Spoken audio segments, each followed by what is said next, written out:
So tasty, so yummy ആയിട്ടുള്ള എന്റെ favourite sandwich recipe ആയിട്ട് നിങ്ങളോട് ഷെയർ ചെയ്യണത്. ബിക്കോസ് ഇത് ഹൈ പ്രോട്ടീൻ ലോ കാലറി ആയിട്ടുള്ള ഒരു ഹെൽത്തി സാൻഡ്വിച്ച്. അപ്പൊ നിങ്ങൾ എന്തായാലും ട്രൈ ചെയ്യണം. അപ്പൊ ആദ്യം തന്നെ ഞാൻ മഷ്റൂംസ് അരിഞ്ഞിട്ട് ഞാൻ റോസ്റ്റ് ചെയ്യാനായിട്ട് വെച്ചേക്കാം. കുറച്ച് കുരുമുളക് സ്പ്രിങ്കിൾ ചെയ്തിട്ടുണ്ട്. എന്നിട്ട് അതിന് അടച്ചു വെച്ച നേരം നോക്കി ഞാൻ ഇവിടെ പനീറിലേക്ക് വെട്ട് കൊടുത്തിട്ട് മുളക് പൊടിയും കുറച്ച് ഉപ്പും കൂടെ പുരട്ടിയിട്ട് ഞാൻ അവിടെ വെച്ചിട്ടുണ്ട്. അപ്പൊ ഇവിടെ മഷ്റൂംസ് റോസ്റ്റ് ചെയ്ത് എടുത്ത് അതേ തവയിലേക്ക് ഞാൻ ഈ ഒരു പനീർ വെച്ചിട്ട് ഞാൻ ലോ ഫ്ലെയിമിൽ അടച്ച് അവിടെ വെച്ചിട്ടുണ്ട്. അപ്പോഴത്തേക്ക് തക്കാളി അരിഞ്ഞിട്ട് ഞാൻ മഷ്റൂമിന്റെ അതേ ബൗളിലേക്ക് ഇട്ട് കൊടുത്തിട്ടുണ്ട്. ഇവിടെ പനീർ നമ്മൾ റെഡി ആയിട്ടുണ്ട്. അതിനെ നന്നായിട്ട് കട്ട് ചെയ്തിട്ട് ഞാൻ അതും ആഡ് ചെയ്ത് കൊടുത്തിട്ട് ഇവിടെ ഞാൻ സ്കയർ ആഡ് ചെയ്ത് കൊടുക്കുക 2 ടേബിൾ സ്പൂൺ.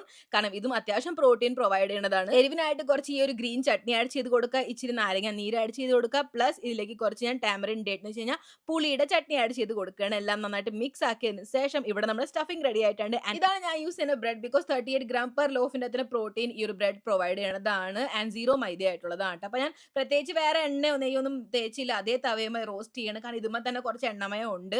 പിന്നെ ബ്രഷുമുള്ളത് തൂത്ത് വരട്ടിന്ന് മാത്രം, പ്രത്യേകിച്ച് വേറെ എടുത്ത് വരട്ടിയിട്ടില്ല. അപ്പൊ റോസ്റ്റ് ചെയ്ത് എടുത്തിട്ടുണ്ട് ഇവിടെ ഞാൻ ഈ ബ്രെഡ്. നെക്സ്റ്റ് ഞാൻ ഇവിടെ എടുത്തേക്കുന്നത് ലേറ്റസ്റ്റ് ലീഫ്. അപ്പൊ ലേറ്റസ്റ്റ് നിങ്ങൾക്ക് ഏത് വേണമെങ്കിലും എടുക്കാം. ഞാൻ ആദ്യമായിട്ടാണ് ഈ ഒരു റൊമാൻ വെർഷൻ ട്രൈ ചെയ്യണം. ഐസ്ബർഗ് ആയിരുന്നു ഇതിന് മുമ്പ് ഞാൻ യൂസ് ചെയ്യാറുണ്ടായിരുന്നു. ടു ബി ഓണസ്റ്റ് ഐസ്ബർഗ് എനിക്ക് ഒന്നും കൂടെ ഇഷ്ടം. ലേറ്റസ്റ്റ് നെയിലൊക്കെ മുമ്പ് ഞാൻ ക്യാബേജ് തന്നെയായിരുന്നു ഈ ഒരു സാൻഡ്വിച്ച് റെസിപ്പിയിൽ യൂസ് ചെയ്യാറുണ്ടായിരുന്നു. അപ്പൊ നിങ്ങൾക്ക് വേണമെങ്കിലും ക്യാബേജ് തന്നെ എടുക്കാം. എന്നിട്ട് ലെയർ ബൈ ലെയർ ഞാൻ കാണിക്കണ പോലെ തന്നെ നിങ്ങൾക്ക് ലെയർ ചെയ്യാം. അപ്പൊ 3 ലെയർ ആണ് ഇവിടെ ഞാൻ ഉണ്ടാക്കുന്നത്. കാരണം എനിക്ക് നല്ല ബർഗർ ഫീൽ വേണമായിരുന്നു. ഓഫ് കോഴ്സ് മഷ്റൂം ഇല്ലെങ്കിൽ നിങ്ങൾക്ക് സോയാ ചങ്ക് എടുക്കാം. പിന്നെ കാപ്സിക്കോം വേണമെങ്കിൽ ആഡ് ചെയ്യാം. പനീർ ഇല്ലെങ്കിൽ ടോഫു ആഡ് ചെയ്യാം. നിങ്ങൾക്ക് ഇഷ്ടമുള്ള പോലെ ഇൻഗ്രീഡിയൻസ് അങ്ങോട്ടും ഇങ്ങോട്ടും ആക്കാം. പിന്നെ സ്കയർ ഇല്ലെങ്കിൽ നിങ്ങൾക്ക് പുളിയില്ലാത്ത തൈരും യൂസ് ചെയ്യാം. But trust me guys, super tasty. എന്തായാലും ട്രൈ ചെയ്യാം.